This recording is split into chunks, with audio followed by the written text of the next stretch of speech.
Salam, hər vaxtınız xeyir olsun, əziz izləyicilər. Deməli, biz nə edirik? Bura haradır? Bura əlbəttə ki, buradan yazırıq Asiya qitəsi. Asiya qitəsi. Deməli, biz nə öyrəndik bu gün? Asiya qitəsinin ətrafında yerləşən dənizləri öyrənirik. Dənizlər neçə qrupa ayrılmışdı mövqeyinə görə? 3 qrupa ayrılmışdı. Kənar, daxili və adalar arası dənizlər. İndi Asiya qitəsinin ətrafında həm daxili dənizlər var, həm kənar dənizlər var, həm də ki, nə var? Adalar arası dənizlər. İndi gəlin onlarla yaxından tanış olaq. Deməli, biz deyirik ki, ilk dənizimiz bir nömrəsi ilə işarə olunmuş, baxın burada, yerləşən bir dənizdir. Bu dəniz, diqqət etsəz, kənar dənizdir. Niyə? Çünki burada Hindçin yarımadası, burada Sumatra adası, burada isə Andaman adaları ilə əhatə olunmuşdur.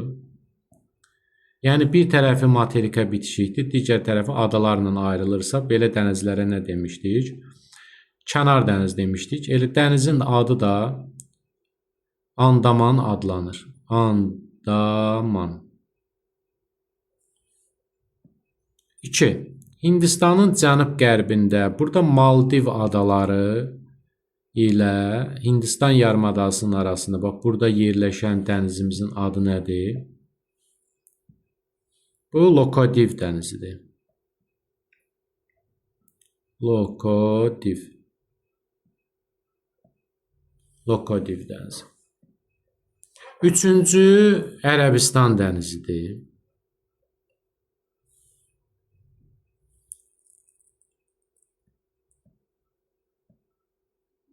Deməli, yoldaşlar, bu Lokadiv dənizi də kənar dənizdir, Ərəbistan dənizi də kənar dənizdir. Əslində, Ərəbistan dənizi coğrafiyaçıların səhvidir. Əslində, bu hissə körfəz olmalı idi. Çünki Ərəbistan dənizini hər hansı bir ada, yaxud da sualtı qalxmalar okeandan ayırmayıb tamamilə. Ona görə biz Ərəbistan dənizinin okeandan ayrılma sərhəddini görmədiyinə görə bura əslində olmalı idi körfəz. Körfəz okeanın, dənizin, su hövzəsinin quruya daxil olmuş hissəsidir. Amma səhvən Ərəbistan dənizini nə adlandırıblar? Dəniz adlandırıblar. Növbəti dənizimiz Afrika və Ərəbistan yarımadalarının arasında yerləşən Qırmızı dənizdir.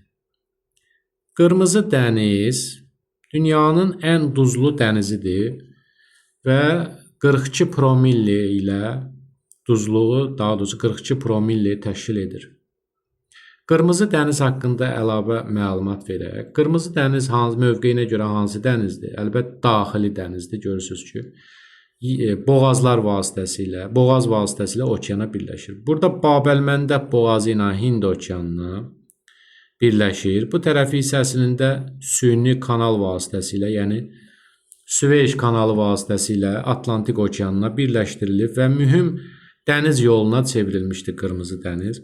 Qırmızı dəniz seismik cəhətdən fəaldır. Qırmızı dəniz hal-hazırda sahəsi böyüyən dənizlərdən biridir. Çünki Qırmızı dənizin ortasından tektonik çat keçir və Ərəbistan yarımadası şimal istiqamətində, şimal-şərq istiqamətində sürətlə hərəkət edir və Afrikadan ayrılır. Nəticədə Qırmızı dənizin sahəsi get-gedə böyüyür, həm də mərkəzi hissəsində seismik aktivlik müşahidə olunur.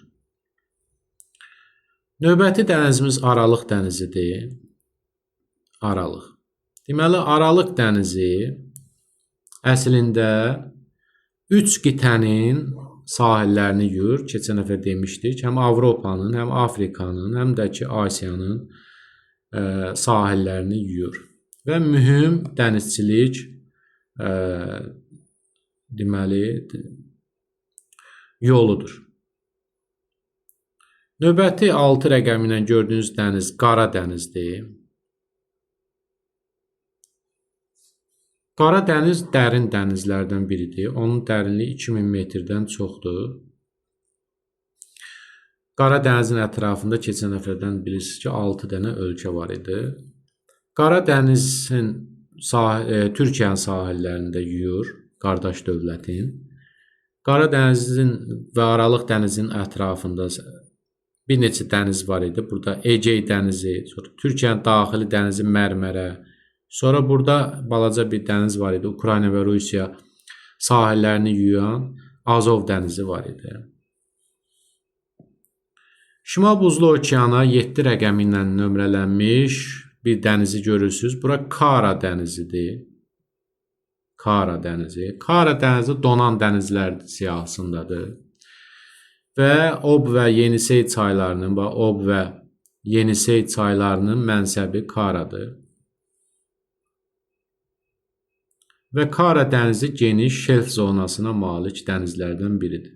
Yəni dayaz dənizdir. Növbəti dənizimiz Laptevlər adlanır. Laptevlər. Laptevlər dənizi də burada Lena çayının mənsəbini, eroziya bazisini təşkil edir. O da donan dənizlərdən biridir və şelf zonası mövcuddur. Burada nömrələnməsə də diqqətdən yayınıb, bu hissədə bir dəniz də var. Bu dənizin adı Şərqi Sibir adlanır. Şərqi Sibir. Bu da donan dənizlərdən biridir. Görürsünüz burada iki çay da tökülür bura. Bu çaylar Yana və İndiqarka çaylarıdır. Şərqi Sibir dənizinə tökülür. Növbəti 9 nömrə ilə nömrələnmiş dənizimiz Çukot dənizidir. Çukot. Bu arada qeyd edeyim ki, Çukot dənizi həm Şimali Amerika, həm də Avrasiya sahillərini yuyur. Bu tərəfdən Rusiyanın, o tərəfdən isə Amerika Birləşmiş Ştatlarının Alyaska ştatının sahillərini yuyur və kənar dənizdir və donan dənizlərdən biridir. 10-cu Bering dənizidir. Bering dənizi görürsünüz ki, o da kənar dənizdir və adalar vasitəsilə burada okeandan ayrılmışdır. Bəs hansı adalardır bu? Bu Aleut adaları adlanır. Aleut adaları ilə okeandan ayrılır. Bering dənizi də Çukot dənizi kimi həm Şimali Amerikanın, həm də Avrasiyanın sahillərini yuyur və donan dənizlərdən biridir. Çukot və Bering dənizlərini Bering boğazı birləşdirir. 11-ci dəniz Oxot dənizidir. Oxot dənizi də kənar dənizlərdən biridir və Kuril adaları və burada sahillərini, yəni Kuril adaları, Saxalin adası və Hokkaido adası demək okeandan ayırır. Oxot dənizi də donan dənizlərdəndir. Oxot dənizində həm də qabarma, çəkilmə hadisələri intensiv baş verir. Və Amur çayı tökülür bura. Amur çayı gəlir bura, tökülür. 12-ci dəniz Yapon dənizidir. Təbii ki, Yapon dənizi də kənar dənizdir və Yapon adaları vasitəsilə bu şəkildə okeandan ayrılmışdır. Amma Yapon dənizi qeyd edeyim ki, donmur. Sakit okeana aid növbəti dəniz 13-cü və Xuanxe çayının mənsəbini təşkil edən sarı dəniz. Xuanxe sözü özü də sarı deməkdir və növbəti dəniz 14-cü Yansızı Asiya qitəsinin ən uzun çayının eroziya bazisini təşkil edir və deməli bu da kənar dənizdir. Bu sarı dənizi bəzən daxili dənizdə hesab edirlər. Amma bu 14-cü Şərqi Çin dənizidir. Şərqi Çin dənizi kənar dənizdir. Sonra 15-ci dünyanın ən böyük dənizi Filippin dənizidir. Filippin dənizi adalararası dənizdir. Çünki bu tərəfdən diqqət etsəz bu şəkildə belə Marian adaları ilə, bu tərəfdən Filippin Yuxarıdan da Yapon adaları ilə belə haşiyələnir və dünyanın ən böyük dənizidir. Həm də dünyanın ən dərin dənizi hesab olunur. Və Filippin dənizinin üzərində, Oxot dənizinin üzərində litosfer tavaları var. Eyni adlı Oxot tavası, Filippin tavası. Gəldi 16-cıya. 16-cı dənizdə biz nə görürük? Deməli, buranın adı Cənubi Çin dənizidir. Cənubi Çin. Cənubi Çin dənizi, deməli, fikir verin, görürsünüz, bu sahildə ağ yerlər olan şelfi bildirir, şelf zonası, yəni dayazdır. Deməli, Cənubi Çin dənizinin şimal hissəsi biraz dərindir, amma cənub hissəsi, bu hissələri isə dayazdır. Məsələn, Sarı dəniz, baxın, dayazdır, Şərqi Çin dənizi dayaz dənizdir. Çünki şelf zonası var orada. 17-ci dəniz sulu dənizdir.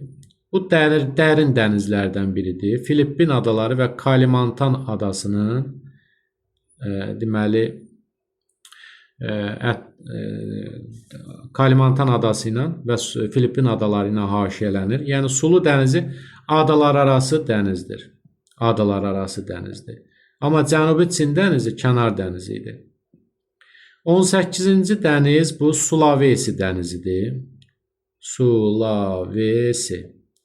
Sulawesi dənizi, baxın, Kalimantan adası, baxın burada, deməli, Kalimantan adası, Sulawesi adası və Filippin adaları ilə haşiyələndiyinə görə biz Sulawesini də adalar arası dəniz hesab edirik və o da dərin dənizlərdən biridir.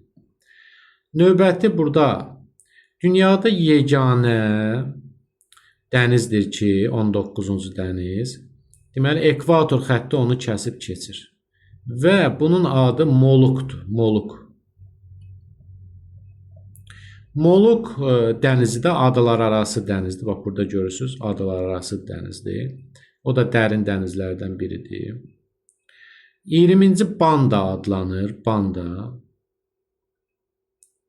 O da adalar arası dənizdir və dərin dənizlərdən biridir. Amma 21-ci bu Yava adlanır.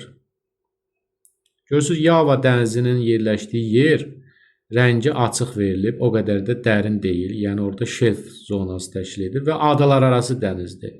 Hansı adalarla haşiyələnib? Kalimantan, Yava, bu tərəfdə Sumatranın bir hissəsi, bu tərəfdə də Sulawesi adasının bir hissəsini əhatə edir və gördüyünüz kimi adalar arası dənizdir.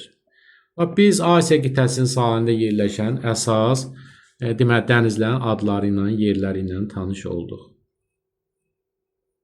İndi isə gəlin biz bu qitənin sahilində yerləşən dənizlərin sahil zonasında yerləşən ölkələrlə tanış olaq. Məsələn, biz birinci demişdik ki, Andaman dənizini, Andaman dənizinin sahilində yerləşən ölkələr hansıdır? İndi diqqət etsək, burada dedik ki, Andaman adaları var. Andaman adaları Andaman dənizini Hind okeanından ayırır. Deməli, bu Andaman adaları da Hindistana məxsusdur. Deməli, Andaman dənizinin sahilində Hindistanın ərazisi yerləşir. Bu qırmızı ölkə Myanmadır, bu isə Taylanddır, bu isə İndoneziyadır. Deməli, Andaman dənizi şərq-qərbdə Hindistan, şimal hissədə Myanma, şərq hissədə həm Myanmanın ərazisi, həm də Tayland. Burada isə, cənubda isə İndoneziyanın Sumatra adası ilə əhatə olunmuşdur. İkinci dənizimiz biz Lakadiv dənizi qeyd etmişdik. Lakadiv dənizinin sahilində görürsünüz ki, burada Maldiv adaları, Hindistan, bir də Şri Lanka adasının, deməli, Şri Lanka adasında yerləşən Şri Lanka dövlətinin sahillərini yuyur. Yəni Hindistan, Maldiv və Şri Lanka deyəcəyik. Gəldi, üçüncü dənizimiz Ərəbistan dənizi idi. Ərəbistan dənizinin sahilində hansı ölkələr var? Biz diqqət etsək burada görərik ki, məsələn, Yəməni deyə bilərik, Omanı deyə bilərik, Sonra Pakistanı deyə bilərik, Hindistanı deyə bilərik. Bu ölkələr Ərəbistan dənizinin sahillərində yerləşir. Bir də Ərəbistan burada deməli adanı görürsüz. Bu ada Yəmənə məxsus olan adadır. Gəldik növbəti dənizimiz Qırmızı dənizdir. Qırmızı dənizin sahilində yerləşən ölkələri diqqət eləyək. Bax, Asiya tərəfdən, yəni buradan Yəmənin adını görürsünüz. Sonra Səudi Ərəbistanı, bax bu sahil Səudi Ərəbistanı.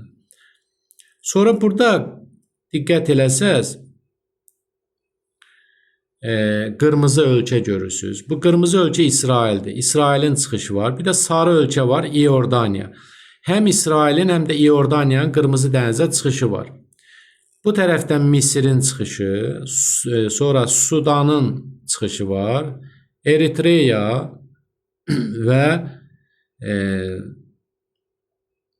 Eritreyanın çıxışı var. Yəni burada bitir. Demək, hansı dövlətlər oldu? Yəmən, Səudi Ərəbistanı, sarı ölkə, İordaniya, bax burada adı qeyd olunmuş, Jordan yazılıb. Sonra qırmızı balaca ölkə İsrail. İsrailin həm Aralıq dənizinə çıxışı var, həm də Qırmızı dənizə. Sonra Misirin çıxışı var. Sudan, bir də Eritreya dövlətlərinin Qırmızı dənizə çıxışı var. Növbəti dənizimiz Aralıq dənizi idi burada. Mediterranean yazılıb. Bu ingilislər belə deyir. Aralıq dənizi haqqında biz keçən dəfə danışmışdıq. Avropa dərsinə diqqət eləsəz, oradan xatırlayarsınız. Sonra Qara dəniz, Egey və Mərmərə, Azov dənizləri haqqında danışmışdıq. Bunun üzərində çox dayanmaq istəmirəm. Sonra gəldik yuxarıda Kara dənizi, Laptevlər dənizi, Şərqi Sibir dənizi. Bu üç dəniz yalnız Rusiyaya məxsus olan dənizlərdir. Sonra burada Çukça da yazılır, amma biz Çukot dənizi kimi deyirik. Çukot dənizinin bir tərəfi dedik Rusiya, bir tərəfi isə Alyaska, yəni ABŞ-a mənsubdur. Sonra gəldik burada Bering dənizi. Bering dənizinin də bir tərəfi düşür Rusiya, digər tərəfi isə Şimali Amerikada yenə də hara? Alyaskaya düşür. Sonra gəlir Oxot dənizi. Oxot dənizi yalnız Rusiyaya mənsubdur. Rusiyanın sahillərini yuyur. Sonra gəldik Yapon dənizinə. Yapon dənizinin sahillərində Yaponiya, Rusiya, Şimali Koreya və bir də Cənubi Koreya vardır. Deməli, 4 dənə ölkə. Sonra gəldik Sarı dəniz. Bu hissədə Sarı dəniz var. Bu Sarı dənizin sahillərinə biz baxanda Çini görürük. Şimali Koreya və Cənubi Koreya dövlətlərinin deməli çıxışı vardır. Sonra Şərqi Çin dənizi. Şərqi Çin dənizinə sahilində yerləşən ölkələr Cənubi Koreya, Yaponiya, bir də Çini qeyd eləyəcəyik. Cənubdan buradan Tayvan da var. Tayvan deməli özü müstəqilliyini elan etsə də, amma BMT-nin tərkibində deyil. Gəldik Cənubi Çin dənizi. Cənubi Çin dənizi sahilində daha çox dövlət var. Hansılardır?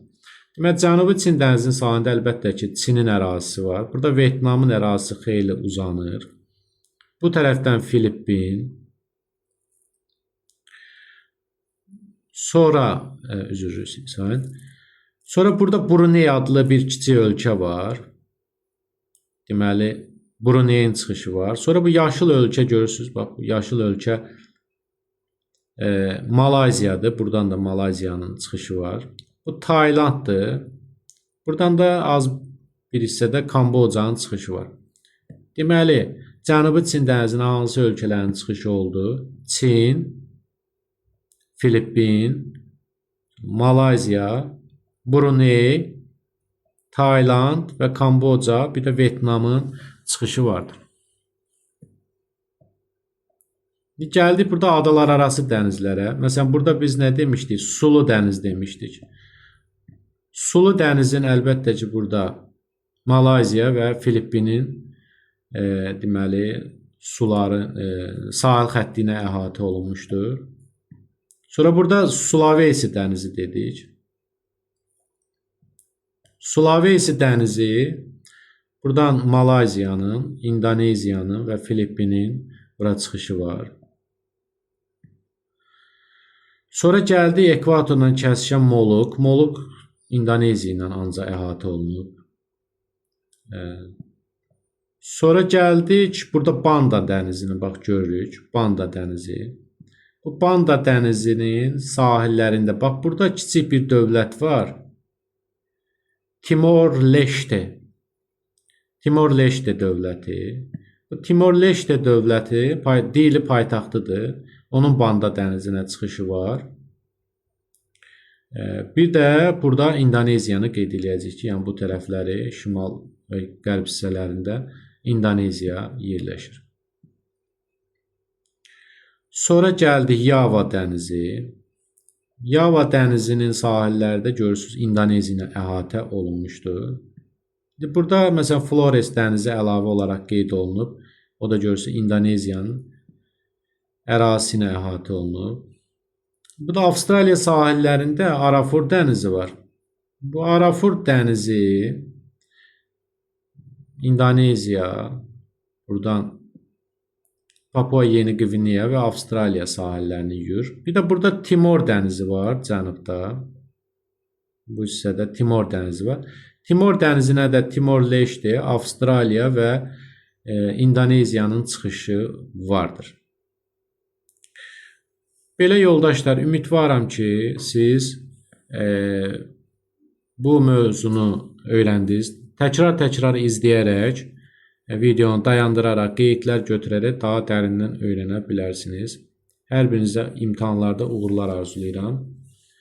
Növbəti dərsimizdə Şimali Amerika ilə bağlı dərsdə görüşmək ümidi ilə. Sağ olun, salamat qalın.